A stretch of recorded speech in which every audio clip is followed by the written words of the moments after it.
Hello, I'm Father Mitch Packwell, and welcome to Ewtn Live. We bring you guests from around the world.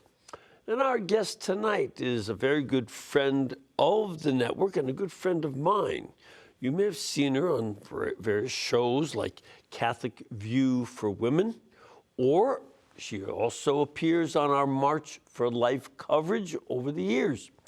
And if you listen to EWTN Radio, you've probably heard her show, Catholic Connections, on weekdays at 9 a.m. Eastern Time on EWTN Radio. And she's very kind and invites me to join her on that show every week.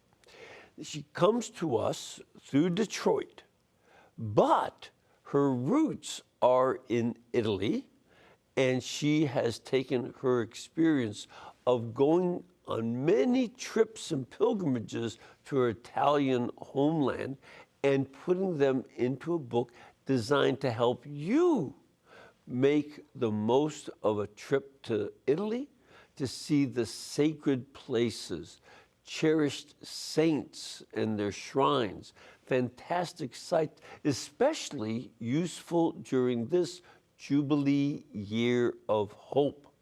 Her new book is called Italy's Shrines and Wonders, Discovering Sacred Spaces, Fascinating Places, and Destinations Off the Beaten Path.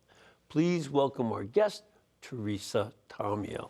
Teresa. Good to see you in person. I know, yeah. I know. It's a voice, two voices passing on the phone lines. Yes. Yes, thank you for having me. Oh, it's great to have you here, and thank you for writing this book. Your family, you were not born in Italy. No, my grandparents, I'm second generation Italian. Yeah. All right. But you've now acquired a home over there. Yeah. Was that easy to do? No. I love my Italian people, but the bureaucracy in Italy is quite interesting. But it was such a gift, and my husband, who was also Italian, Domenico, Deacon Dominic, we're both full-blooded FBI's, full-blooded Italians, and loved traveling there, and started traveling there almost 25 years ago, and just fell in love with it, and reconnected with our heritage and our Catholic faith, most importantly. And as he got closer to retirement, it became more and more of a possibility because we were going over there 2 or 3 times a year, leading trips, as you said, and we've led dozens of trips in the last 25 years or so. And it just became something that was doable because being on radio, it's the internet, so I can, thanks be to God, do my show from anywhere. And so 2 years ago, we made it a reality and found a little place in central Italy, and now we're there several months a year, so yeah. By the way, when you say you can do your radio show anywhere, what has been the oddest place you've done your radio show in? That's a great question, because I've done it on cruise ships, which is interesting, because you never know what the weather is going to bring. I've done the show from Israel, which was also beautiful, from the Holy Land. Gosh, all over the world. So I would probably say, I would think maybe over in the Holy Land, because we never knew where we were going to. I've done the show from Italy several times, even on a trip with pilgrims, but you never know where you're going to end up in terms of the time of day. And so with the hours being, with 7 hours ahead, right, in the Holy Land, and 6 in Italy. So we'd always have to go to a place, maybe pull off the road somewhere and pull in and find the internet. So I would say somewhere off the road in the Holy Land, probably the most unique places I've done the show. Sure. Yeah. The trips to Italy, and you've gone there 2 or 3 times a year for 20 years. So it's over 60 times I've been there. Yeah. Why do you like it so well? Well, being a revert to the faith, both my husband and I, and really when we came back to the church, the first trip that we made there on an official pilgrimage was with our parish in the Archdiocese of Detroit, was only a few years after we came back to the church, and then everything really came, I think, full circle for us, both our Catholic faith, most importantly, and our Italian heritage. So it's a combination of the first and foremost Catholicism, because you cannot, and you know this, you cannot walk one step in Italy, I don't care where you are, the church is there. Whether it's in a statue here, or a fountain here, or in a piazza where there's something dedicated to this particular saint, everywhere you go, the faith is everywhere. And then the beauty is so unique. Yeah. See, that's the thing. You know, the church has fashioned all of Italy. It really has. I mean, it's important for people to understand how old Italian culture is. It's not Rome. Rome is not that old a city. Right. I mean, from the 8th century BC, yeah, it's not so old. But there is culture prior to the founding of Etruscans, Rome, right? the Etruscans, and there were a number Right. of cultures even before the that, right, Etruscans. right. So there's this long, long history. And seeing the ruins of the Etruscans, the Roman Empire, which is all over, Right. is really cool. It's very cool.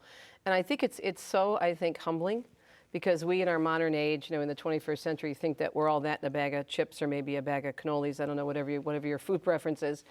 But you really go through even Pompeii, for example, and you see how they laid out the roads, and they used particular stones because those white stones will reflect the moonlight. So as the carriages are coming through, they'll be able to see coming down the street in addition to the torches. They even had walkways, as you know, in Pompeii, raised areas of the street so people could come across. And we think that we've invented everything, and it's been there. It's like Ecclesiastes, nothing new under the sun, right? And so it's very humbling. And the other thing too, I think, is, and this is my prayer, and this is the main reason I wrote the book, it's stealth evangelization for me. Because who doesn't like Italy, right? I don't care if you're Italian, if you're Irish, whatever. Everybody wants to go to Italy because it's such a beautiful place, and great food, great wine, in addition to the art, culture, and the faith. And so you can bring people there and show them the beauty without even saying a word. And my hope is that anyone who lines up to see the Pietà in St. Peter's or to go to the Sistine Chapel and the Vatican Museums is that they're not only going to look at the art, but they're going to look at the artist, and hopefully the artist who made the artist. Everything goes back to God. So that's my goal with this book, is to show them the beauty of Italy. And Bishop Barron, in his beautiful series on Catholicism, where he went around the world and showed the beauty of the faith in churches and shrines. That is my hope with this book, in addition to really being a book for anyone interested in Italy. It could be an armchair pilgrimage. We're doing an online series, a free online series through Ewtn on the book, which is coming out in the spring, which was shot on location in Italy. And it's a great way to go there, even if you can't go. Maybe you have young children, you can't get out yet, but you can certainly learn about this and learn more about your faith, because I really bring the saints home in this book as well. Yeah, well, that's one of the things there. I think I was starting to say about how really marvelous it is to see what had been these earlier empires and civilizations, and the Romans really had a number of magnificent things, and yet the beauty of the Catholic faith in Italy is not something of just the past. It's an ongoing presence. And the fact that Italy became the place where the Renaissance came into its fullness. The artistry of Italy was inspired by a combination of the ancient Romans during the Renaissance, but also by the influx of Byzantine refugees after the fall of Constantinople, and this desire for beauty. And so it wasn't only Michelangelo, but Raphael, all these different fantastic artists who are not Ninja Turtles, but they're real guys that made beautiful works. And it's incredible because you talk about Byzantine. I mean, in whatever area of Italy, Florence is known as a Renaissance city, right? But down in Puglia, you have Lecce, which is considered the Florence of the South, and Puglia is the heel of Italy. But then if you're over on the Adriatic and you're in the Veneto and you go further south to Ravenna, Ravenna is what? The Mosaic city, right? The city of mosaics, and you have the Byzantine influence with the icons and everything. Those churches are amazing. And it's everywhere. And I can remember I was sitting in our home in Italy last year finishing up this book, and it was getting longer and longer and longer because there's so much to share. And having been to almost every single place that's in the book, there's only a few places. There's other places we have to explore yet, but I remember telling Deacon Dominic, I have to stop because this book is going to be 800 pages long because there's so much to share, because the history is that rich, and there are so many different shrines and different just things to see in nature and in architecture, in history. It's mind-blowing. It truly is mind-blowing. And I always say in the book, God is showing off in Italy, because he just said, looky what I can do. I'm God, and I'm going to give you all these great artists and all this great beauty over the centuries. I'm going to put it in one country that's a little bit bigger than Florida, and we'll see how you do with that. It's phenomenal. Anywhere you go in Italy, it's just jaw-droppingly beautiful. One of the things that you do that I think is very important is you have organized the book regionally, that you take certain regions. And when people tell me that they're going to go to Italy for 8 days and see the whole country. Yeah, good luck with that. Yeah, no, you can't. Yeah. Italy is something that is so rich that you need to pick a region, say, I'm just going to go to this area and, imbibe all that is in that one area of Italy, because you can't do it all. You can't do Rome in 8 days. No. You can't. No. You have to live there to really know Rome. And I actually say in the first part of the book, which is Lazio, which of course is where Rome is based, Rome wasn't built in a day, and so therefore don't expect to see it in a week, 2 weeks, even 3 weeks. And I also have an Italy consultation company, Tease Italy, and when I do consultations, people say the same thing. We're going for 8 days. We're going to do Rome, Florence, Venice, then we're going down to the Amalfi Coast. And I guess physically, if you had a car or hired a driver, maybe you could do that, but you're going to be going from place to place to place, and you're not going to remember anything. Everything will be a blur because you haven't taken the time for la dolce far niente, the sweetness of doing nothing and slowing down. And I tell people 1 tour a day. If you're going to Rome, go see the Vatican one day. Go to the Vatican museums and St. Peter's. That's it. Because once you walk through, the gallery of the maps and you get in the Sistine Chapel, and you see everything and you're absorbing it, and then you go into St. Peter's and you see the Pietà, the Baldacchino, and so many the tombs there, everything in the church. It's so, for a Catholic, it's overwhelming 2 ways. First of all, obviously the beauty, the detail, the architecture, and the art. But secondly, the faith and the history of the church is explained to you. And so you're trying to comprehend this. And if you don't sit down and literally take a day off, it's not, you're not going to be able to absorb it, and everything, it's just too much. It's information overload. But you need that time spiritually to reflect on what you just saw. You can't just walk through and look at the hand, Adam in the hand of God reaching out, and then just walk away from it and say, okay, let's go on to the next thing on my bucket list. Italy is not meant to be done that way. No. It's meant to be savored. In fact, I would say no piece of art that is truly beautiful is meant to say, oh, I walked up and I saw the Mona Lisa. I saw the Last Supper. I saw the David. I saw whatever. Yeah. That's not that. No, you have to sit there and savor and take in. When you think of the detail that went into things, and some of the great stories of the art, like with Michelangelo with the Moses, when he took his chisel and hit it and said, "Speak," it was almost alive. The artwork is so beautiful. To understand why the artist would say that, you need to stay there with the Moses. And again, if you're staying in Rome, I've had to be there for work, to do programs.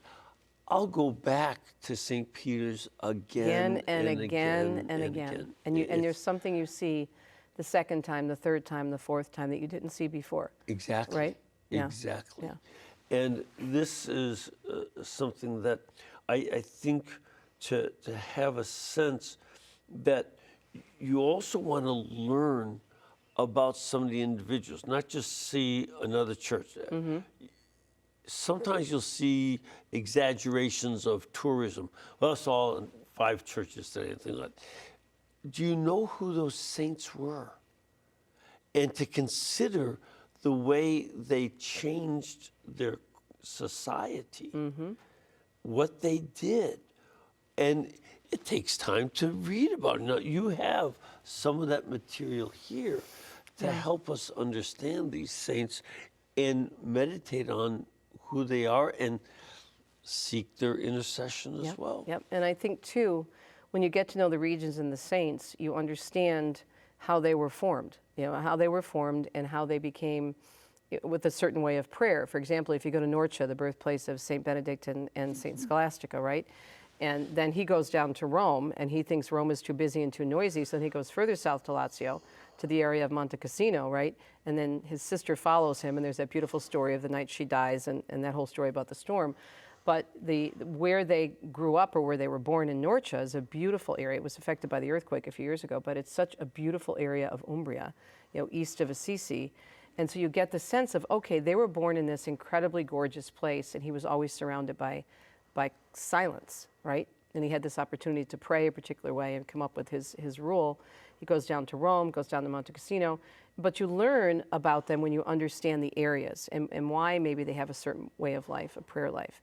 And you get to know them, and it's so interesting because we live in the region of Umbria, which is an interesting story behind that because we're not from that area. Our families are from the south. And we've gotten to know the saints quite well. And I've become even more and more fond of St. Francis of Assisi. We're about a half hour south of Assisi, where we live, learning so much more about him as a deacon, because I'm a deacon's wife, right? He was a deacon. And just why he loved creation so much. But everything that Francis did was not because he was an environmentalist. I guess you could say in his time he was in some way because he loved creation. But everything Francis did, all was ordered to God and for people to know Christ better through creation. And so when you're there and you go to Assisi, or you go up to Laverna in Tuscany where he received the stigmata, or you go down to Lazio for Greccio, the scene of the first creche, right, the live creche. Right. Everything that he did was always in the middle of nature. And there was that peace involved. And then, okay, that's why this is what happened, and this is his life of prayer, and this is why he did this, or this particular habit that he had. It makes sense. Yes. And you can connect the dots, and you can learn about their life more if you have a favorite saint from it, like a Catherine of Siena, or a St. Francis, or a St. Clare. The areas where they were from were very formative for them. And that's why I wanted to describe it so much in the book. Yeah.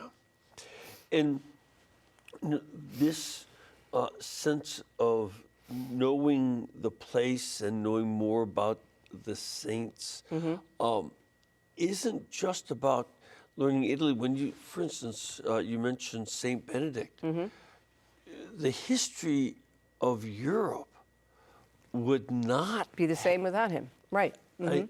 Yeah. There are a lot of cities throughout Western Europe, in particular, in Germany and France and other countries, that were founded around Benedictine monasteries. Exactly. Munich is named, in its Latin name is Monachium Monastery. It's Salzburg has the monastery still up there in the center of town. They formed Europe, and to get a flavor of what that meant in his time and to read their history and understand it, this is very crucial. And that's what I tried to do in the book. Obviously, you just can't fill one book with Italy. I could write another 20 books and just scratch the surface because of the history and whatnot. But I wanted it to be a book where anyone could pick it up, especially the faithful, obviously, but anyone interested in Italy. I mean, the cover is beautiful. The picture we chose, the Madonna della Corona, which is up along Lake Garda, is an actual monastery built on the side of a mountain, which is just phenomenally beautiful. But I wanted people to walk in the lives of the saints, to walk in the lives of the people, to hear personal stories, because most guidebooks, even though they're very good, and I did a lot of research before I did this book, and having traveling to Italy so much, I would buy a lot of guidebooks and combine it with research on the internet, of course. And most of them were very, as I said, informative, but they just had pages and pages of do this, do that, but there were no pictures, there were no recipes, there were no stories of the people. And half of the experience of being in Italy and going on a pilgrimage is meeting the people of Italy, going to someone's kitchen and having them prepare a meal for you. Even when we're with a group of 40 people, you can go to a place where they'll make the pasta with you and they'll teach you that. Or you can spend a day and maybe in a winery and get to know the owners and the family history, or make the olive oil, learn about the culture and the food, And as opposed to just going to, Venice, Florence, Assisi, Rome, Venice, not that that's bad, right? It's all good. But take the time to learn from the people. What about the traditions? What about the festivals? I mean, I have a whole section. Every section has signature dishes and festivals, a festival from each region. And so how do they celebrate life? And 9 times out of 10, it's based on a saint. Yep. And yet it's a huge attraction because these festivals are so grand, depending on where you are, whether it's Assisi, whether it's Gubbio, whether it's, Viterbo, wherever. It's all built on something related to Catholicism. And yet it attracts people from all over the world and all over Europe to these very, amazing festivals with food and all kinds of fireworks and different things that they do. All goes back to the church and all goes back to God. Yeah. Yeah. And it's something that you can really participate in. Being, I was in a city during the Corpus Christi procession. Which town were you in for that? Do you remember? Was it Orvieto? Orvieto. Yeah. Which is the Corpus Christi miracle, is in the cathedral. Exactly. Right. Mm-hmm. And it's just a stunning procession. Crazy, gorgeous, beautiful.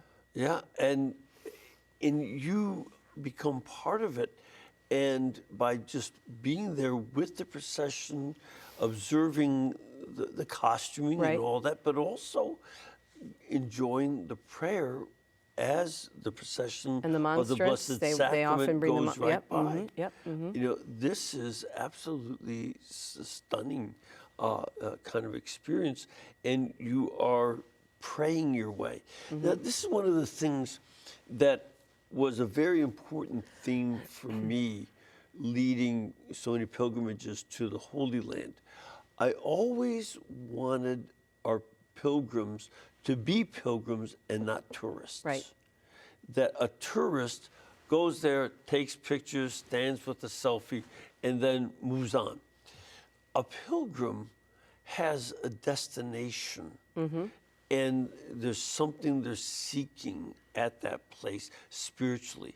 And you find it only by praying. Right. Does that also come into play in your pilgrimages? Absolutely. And I was telling you behind the scenes before we started the show that on our last trip in October, we had 3 people come up to me and Deacon Dom privately and say they were coming back to the church because of the experience. And I think we really try to embody, what I love about Catholic Church is that, obviously the incarnation, the body, male and female, it's very important who we are and made in the image and likeness of God, the Imago Dei. But we're not just spirits flying around, right? And so what God made is good. This country of Italy, all the world is beautiful. And it's okay to enjoy it, obviously in moderation. So we combine faith, fellowship, and fun. We have wonderful holy priests that come with us. We have Mass every day. We say the rosary on the bus. We share our testimony. The priest will share his vocation story. And then we'll tell funny stories. I'll talk about growing up in an Italian-American family. Dominic and I'll take them to our favorite gelato shop or our favorite restaurant or so-and-so that we know now because we've been going there for so many decades. And we laugh and we have fun and we take them for all kinds of different experiences. And so it's a combination of that. It's a combination of the spiritual. And even, for example, we see in Scripture, Jesus is at the wedding of Cana. I am pretty sure, even though it's not in Scripture, I mean, you're the Scripture scholar, that he probably danced and had a little wine, right? I mean, in moderation, right? He was there at this big festival. And I know from all my trips to the Holy Land, those weddings were not just a couple hours. They lasted for several days, right? Yeah, exactly. So there's a sense in Italy of they don't live to work, they work to live. Life is very important. La Familia, the celebrations, even though the modern world in many of the big cities, such as Milan and Florence and Rome, you see the people just like here on the cell phones. But boy, when it comes to pranzo or cena, lunch or dinner, they're sitting down and that meal is important. The festivals are still important. That feeling of family and being together, and that we carry that over onto the bus. But spiritual, absolutely. But we don't hit people over the head with it. We let the beauty and God be our guide, because when you're having Mass in St. Peter's, or you're having Mass in the chapel of the Eucharistic miracle in Orvieto, or if you're having Mass where Padre Pio lived and worked and healed people left and right, you don't have to do too much work because God is showing up big time. And the responses of people, the life-changing experiences, is one of the reasons I wrote the book, to pick up on what we're doing on pilgrimage. My husband and I have been spending more and more time leading people on trips because we know the transformative experience that it can be. Life-changing, life-changing. And we see it every trip, every single pilgrimage. Last time we had 3. I mean, and the women's pilgrimage I do with my friend Kelly Walquist from Women in the New Evangelization, same thing. We have a women's pilgrimage and women are together and we're sharing reverts, converts every single time. Yeah. Yeah. But something that you just mentioned, you know, the lunch and the dinner, the eating meals, is very important Very in important. Italy. And it really is fun. And, Right. and at some of the restaurants, you even get to sing. Oh, we have musicians that come on our dinners. Yeah. It's normal. But what you do here that I haven't seen in most groups or books about travel is that you include some of the recipes. Yes, I did. So you want people to they can't cook while they're on the They can trip. cook when they come home. Yeah, they could cook when they can get cooking class, or they can learn how to cook. All kinds of cooking classes are offered in Italy across the country, or they can take these recipes and do them in their home. So it's I want you to taste it, smell it, breathe it, pray it. Italy. Yeah. Encompass it all. Yeah, that's pretty cool. The one advantage of eating in Italy is there is a certain freshness to the food that I don't find in many places. No. You really, it's remarkable that the herbs and everything seem more fresh So than in most interesting places. you say that because I remember when we first moved into our little place in Umbria and we would go to the market, and they do have a fresh market in every town. They have different days and ours is on a Monday, but then we also go to the grocery store, make our usual chicken, try to eat healthy, whatnot. And I remember just cooking some chicken and some vegetables, and the chicken tasted so much better in Italy than it did here. And I guess it's because of the way they feed the different animals. They're not, pumped up with all kinds of whatever. The food over there is so fresh, and the laws are very different. And it's interesting that RFK Jr. is talking about this now as a new health secretary, because I noticed that when I started traveling, and a lot of our pilgrims who would be gluten-free here in America, they go over to Italy, they have no problem with the pasta, none. Yeah. Because of the way the flour is processed and the things that they use in the ingredients. It's very fresh. Everything is usually farm to table, and the pasta dishes are not sitting around for hours. They're made to order. And so they're making it fresh. And the tomatoes, because of the volcanic soil, also taste different in Italy. They're much richer. Because as an Italian American, I never ate sauce from a jar. You'd be excommunicated, cut out of the will. You just don't do that in an Italian family, right? Yeah. And so I thought, okay, the food will be good, but I grew up with really good Italian food and learned how to cook it at a very young age. First time we had our first pasta in Rome, it was far better than my grandmother's. Sorry, Grandma Paolina, but amazing taste, as you said. The flavors were popping, the basil, the tomatoes, the garlic. It was just incredible. Yeah. Yeah. And again, it's a combination, not only being fresh, you can find fresh, but Yeah. it's also the kind of soil it's grown Yep. in. And, they also have a lot of these, as we call them today, heirloom seeds. Yep. They're long strains, though tomatoes, of course, don't come from Italy. No, I know that. It's an Yeah. American. Right. But they sure did some great Right. stuff with the tomatoes. Well, there's a certain area around Naples that is known for its tomatoes, and they sell the product. I can't remember the name of the product, but they sell the products in the stores here, and it's a very good tomato to get if you're going to make your homemade tomato sauce from if you buy the tomatoes in the can. But there's a certain area around Pompeii and Sorrento, and obviously right by the volcano, right, Mount Vesuvius, where the vegetables there and the tomatoes are very, very Is good. it the San Marzano. San Marzano, yes. Yeah, yeah, yeah. Excellent. Those yeah. San Marzano tomatoes are Yep. extra good. But again, it's part of the soil and Yeah.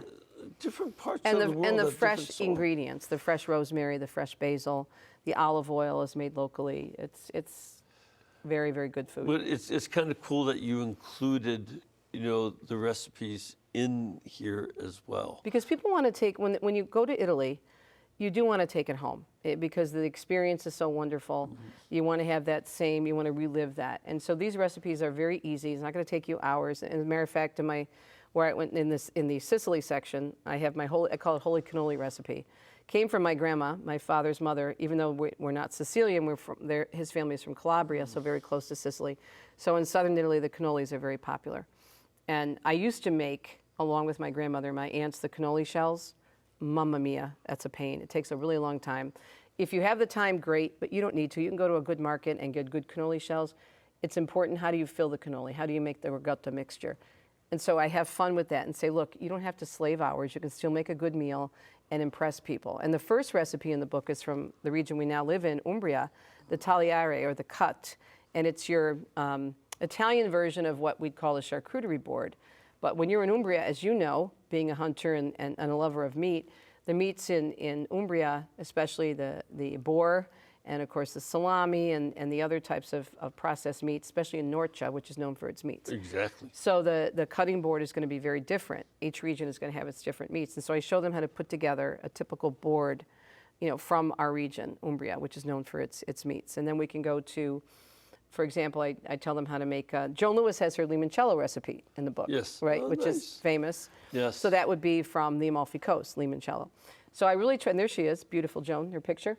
I really try to give a flavor of Italy in more ways than one, and I wanted to give them a recipe so they could be in Rome if they're not going, or if they do go, to take it home with them.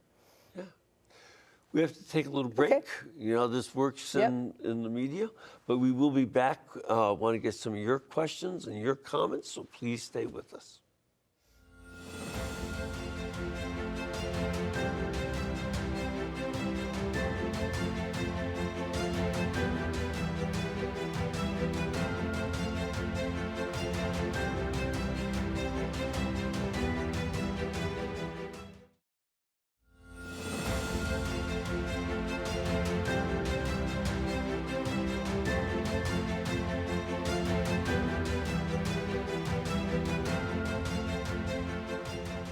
Before we get to your questions and comments, I want to mention that our own Father Miguel Marie is leading a Jubilee Year pilgrimage to the shrines of Italy and the Amalfi Coast.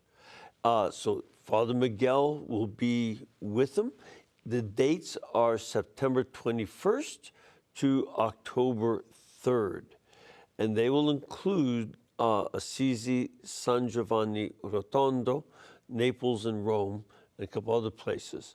So if you're interested in going on that trip, you can get more information by calling 256-347-1475. 256-347-1475. And if you go with him, you might want to get a copy of Teresa's book.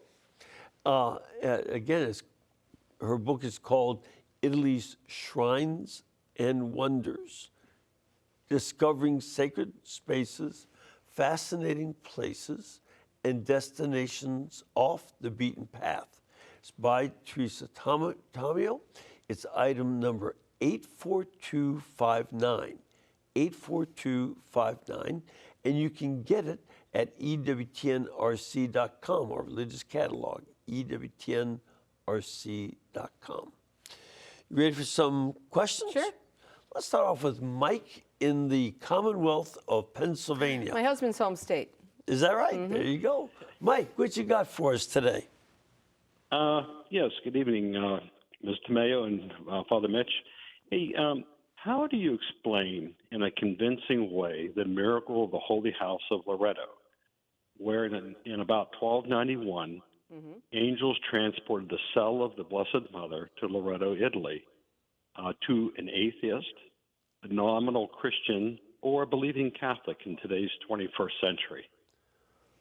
You want to take a stab at it, or you want me to? Yeah. You go ahead, and then I'll comment afterwards. Mike, it's a great question, though. Yeah, it is a great question. There's something of a bit of confusion that goes on. There was a Crusader family. Yes. Mm-hmm.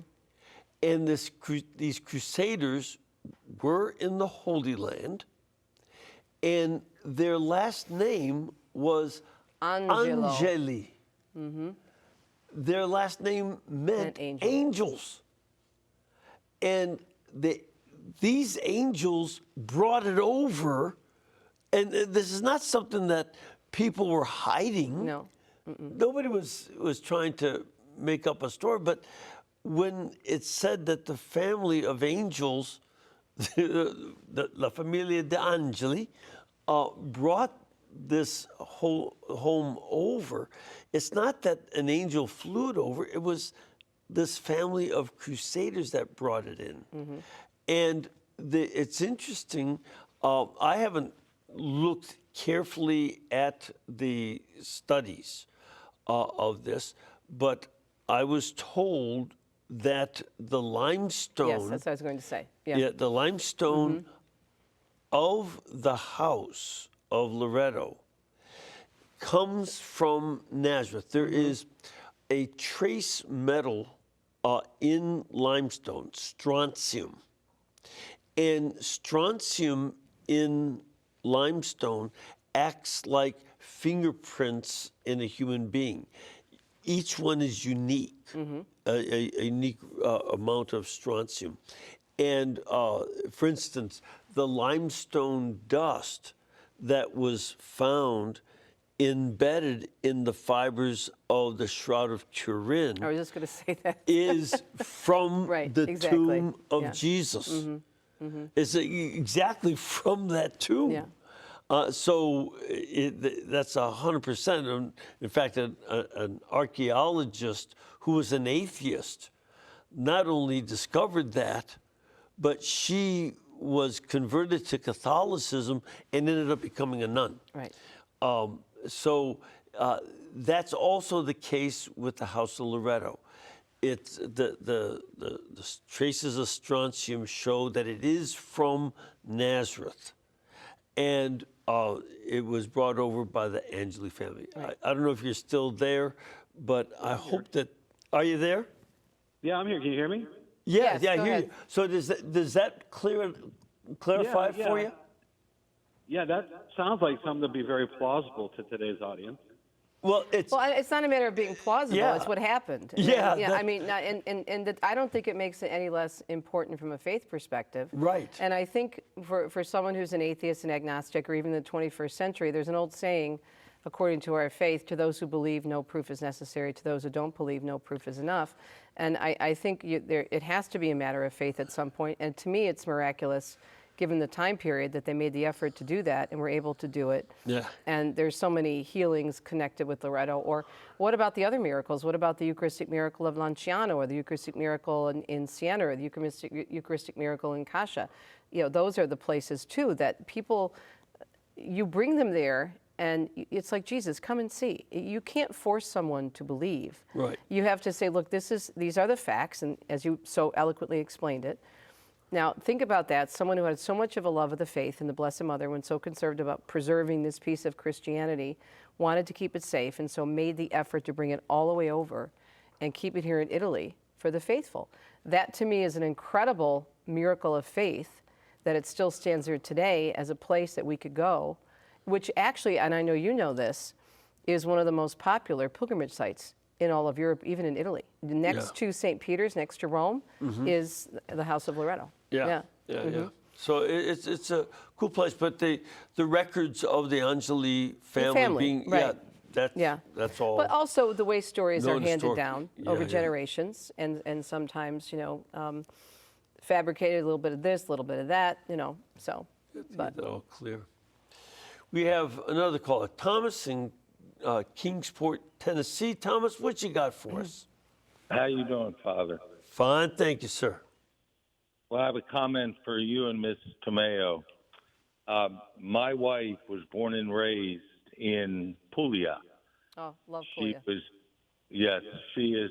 Her house was 30 minutes from San Giovanni Rotondo, and which is not far from Bari, where Right. the bones of Saint Nicholas are, right in the church in downtown Bari.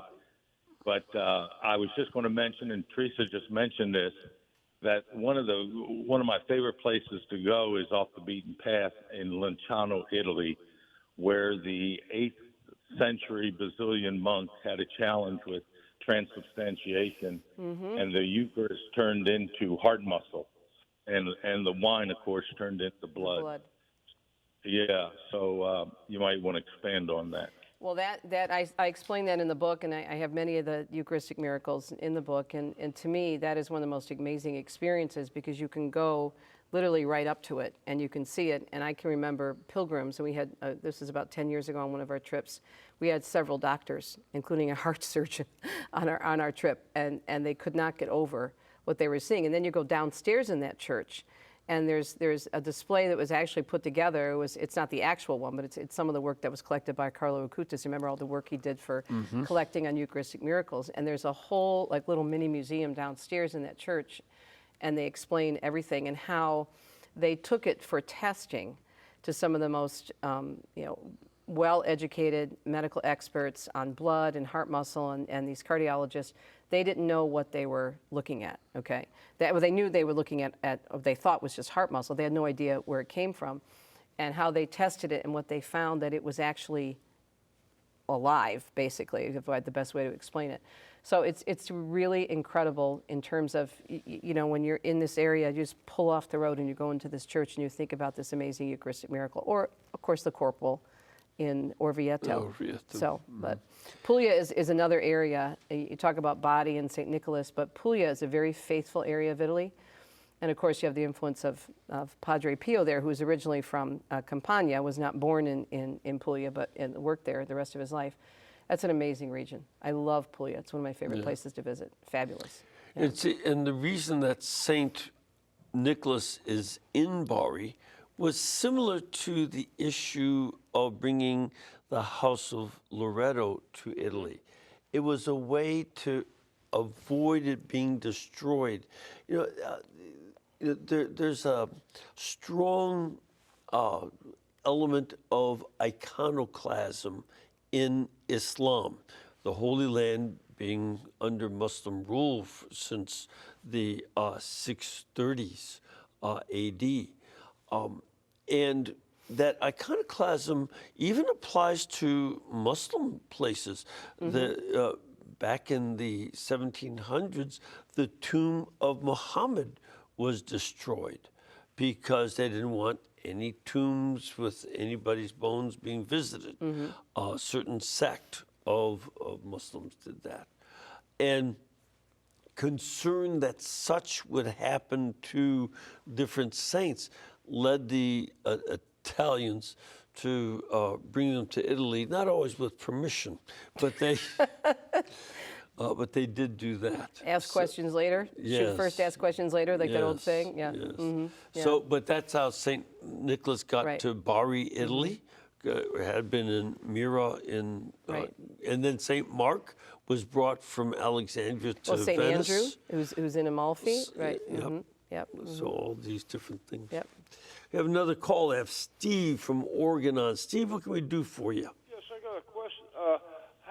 In Italy, how many saints that are incorrupt are they laid up in the churches?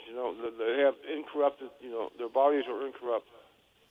I'm not sure how many incorrupt saints they have. Carlo Acutis looks to be incorrupt the way they have him preserved, but he's not. There's certain, you have St. Catherine of Siena's head that you can still see, but it has been affected by time. I'd have to look that up. I'm not sure how many incorruptibles they have. Especially seeing as how she died almost 700 years ago. Right, but you can still see her head there and her thumb in Siena, and then her torso is in, of course, Santa Maria sopra Minerva in Rome. And then, of course, you can see Saint John the 23rd. Yes. He looks like he's just lying down asleep. Right. He's in a glass coffin. And then there's also Saint Clare. Right, Saint Clare of Assisi. But the way they preserve the bodies, and they've changed that over time. Like, for example, when you go see Carlo Acutis and Saint Mary Major in Assisi, it looks like an incorruptible body, but it's the treatment that they give, the relics covering the body with the wax and very realistic appearances. So, but I'm not sure how many incorruptibles. There aren't that many incorruptible saints in general. No, so, about 160 or so that we know of. if you go to Poland, you've got Saint Andrzej Babula. Right, but then you also have Saint Bernadette, of course, is in France. So, And Saint Catherine Labouré. Right. Yeah, it's just remarkable. Yeah. You know, they're quite beautiful. And Right. It looked like they're peacefully taking a nap. Yeah. Mm-hmm. But in Italy, I don't know how many there are, but there's some scattered throughout. Sure, scattered throughout. But there's so many. In Umbria alone, for example, there's 35 saints, at least 35 saints, just in that one region. Yeah. And Umbria is not that large. It's in central Italy, north of Lazio. And you can go to all of their tombs, and many of the relics are there for you to venerate, right, in the open in reliquaries, of course, but you can see them. We have another caller. Morgan is calling from Illinois. Morgan, what can we do for you? Yes, good evening. The statue of St. Peter in St. Peter's Basilica, the large one, I have heard some Protestants claim that was originally a statue of Jupiter, one of the Roman gods, and the Christians repurposed it to be St. Peter. If that's not true, who created the statue of St. Peter? I had not heard that story before. No, there are. Is he talking about the statue? Morgan, are you talking about the statue in St. Peter's Square? No, the one in the Basilica where people kiss the toes. Okay, that's the one that we just saw up on the screen. That when you walk into the Basilica along the main aisle, you go up to the right, and you can rub the foot of St. Peter. Yeah. I don't see how they could pop. I have never heard that before. No, and when you look at it, it is clearly St. Peter. Right. Yeah. The papal insignia are on the statue. Right. And Morgan, I'm afraid they're making that up out of whole cloth. I was recently in Washington, D.C. to do a number of program spots. And I went to the Basilica of the Immaculate Conception. Beautiful. Yeah. And in the crypt chapel, you have the last papal tiara that was worn by Pope St. Paul VI. And there was a woman back in the 1840s, Ellen Gould White, who said that on the papal tiara is written the words Vicarius Filii Dei. And she further claimed that if you took the Roman numerals in that title, which means Vicar of the Son of God, that the Roman numerals add up to what number? 666. Yeah. Yeah, right. So what I did when I was in Washington is, with a camera, I walked all around. We'll show it on the network eventually, but walked all around the tiara.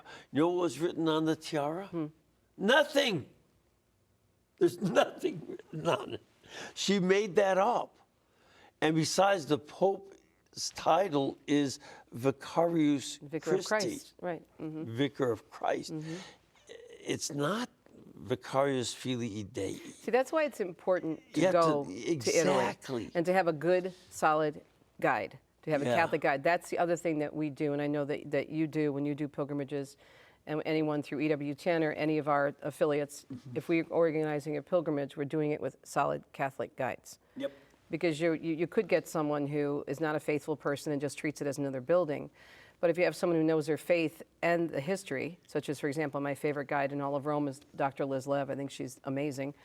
And she's a solid Catholic, but she's giving you the Catholic history. And then she's going back to the artist and explaining the artist, why was the artist commissioned in the first place? And what did the artist have in mind when he was doing this particular sculpture? And people they hear things, they see things, and it's important for Catholics, even if they can't get there. A book like this gives you the history. Like, for example, I was telling you during the break that one of the things I've learned, having been to Orvieto so many times now, is that when you go to the beautiful Duomo, and you have on the left side, you have the Chapel of the Corporal, where the Eucharistic miracle is kept. On the right-hand side, you have the Chapel of San Fabrizio, which is famous for its amazing frescoes of heaven and hell, the Last Judgment, the Apocalypse, and also there's a very eerie scene of, it's called the Antichrist. And so you see the devil speaking through this image. It looks like a Christ, but it's obviously not, because the skin is it's got a contorted look on the face. It's Christ off, right. Yeah. But it's fascinating, and you learn when you go there that Michelangelo spent 3 months in Orvieto studying those paintings in that chapel before he went down to Rome to paint the Sistine Chapel. And there are many that consider Signorelli just as good, if not, depending on the historian you're talking to, just as talented as Michelangelo. But it's really important to do your homework and to understand that, God bless that person who was telling Morgan that story. They may have heard it from someone, but that's completely fictional. And all the times I've been to Italy, and every tour I've done, I've been to St. Peter's probably 150 times, I've never heard anything about that statue. Of course, no. Never. It's just, yeah. I've seen representation of that old statue of Jupiter from the Capitoline Temple. It doesn't look anything like that. Right.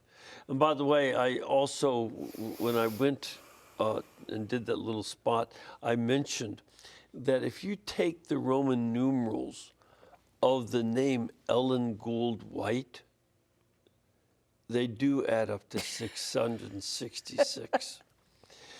You don't want to play these games. No. This is something that you stay clear of. And some people need to make Catholicism of a form of the revival of idol ancient worship paganism. idol worship. That's what we do. We worship idols. Not right. what's there. Right.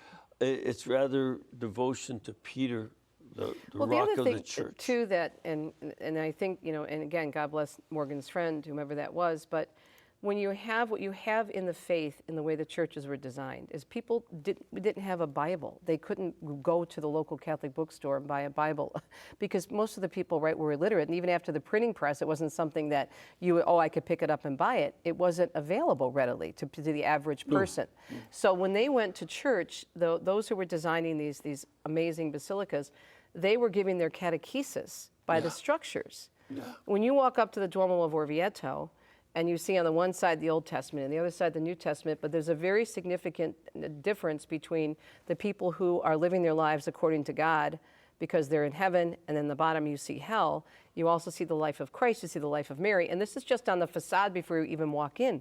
So they're walking in to receive the Eucharist, to celebrate Mass, and they're understanding from the visuals of, I better pay attention here because if I don't, something's going to happen. Then you go inside the church, and then you see, the statues, and then you see the stained glass windows.